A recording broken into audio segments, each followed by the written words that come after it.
নির্বাচনে কোনো উপদেষ্টাই অংশগ্রহণ করতে পারবেন না। ওই সকল উপদেষ্টাকে বলতে চাই, কারাগারে জীবনযাপন করবেন নাকি জনগণের সাথে জীবনযাপন করবেন সিদ্ধান্ত নেন। কোন দুর্নীতিবাদ বা কোন উপদেষ্টা সত্য উপদেষ্টা বলদত্ত উপদেষ্টাকে কোন জাতীয় সংসদ নির্বাচনে অংশগ্রহণ করতে দেওয়া যাবে না। আপনারা হাজার হাজার কোটি টাকা লুট করে বাংলাদেশের মানুষের সাথে প্রতারণা করবেন, আর বাংলাদেশের মানুষ আনন্দ চুষে বসে থাকবে না। শেখ হাসিনার যে পরিণতি হয়েছিল, এই লুটপাটকারী উপদেষ্টাদেরও সে পরিণত হবে। বাংলাদেশের একমাত্র স্মার্ট সিটি বসুন্ধরা এখন আরো নিরাপদ, আধুনিকতায় আরো এক ধাপ এগিয়ে।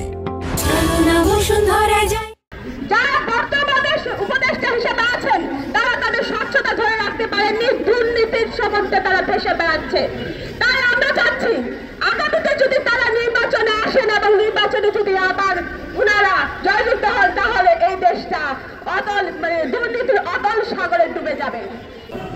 নির্বাচন খারাপ যদি লেগে থাকে, তাহলে অন্তর্বর্তী সরকারের কেন আপনারা শপথ নিলেন? বাংলাদেশের মানুষের প্রশ্ন। অন্তর্বর্তী সরকারের শপথ নিয়ে হাজার হাজার কোটি টাকা লুটপাট করে আবার নির্বাচনের খায়েশ জেগেছে। সেই খায়েশ রাজনৈতিক ভাবে আমরা গুলিয়ে মিটিয়ে দেব। স্বপ্ন দেখার চেষ্টা করবেন না। স্বপ্ন দেখতে আমরা যারা এখানে রাজপথে 17 বছরে জীবন দিয়েছি, তারা স্বপ্ন দেখবে। আপনারা উপদেষ্টা মন্ডলীতে যে বড় বড় আবাদ ভিত্তিতে ব্যস্ত থাকবেন, টাকা পয়সা লুট করবেন, আবার নির্বাচনে পরে আমাদেরকে পরাজিত করার হাজার হাজার কোটি টাকা বিনিয়োগ করে সেই স্বপ্ন বাংলাদেশে পূরণ হতে দেব না।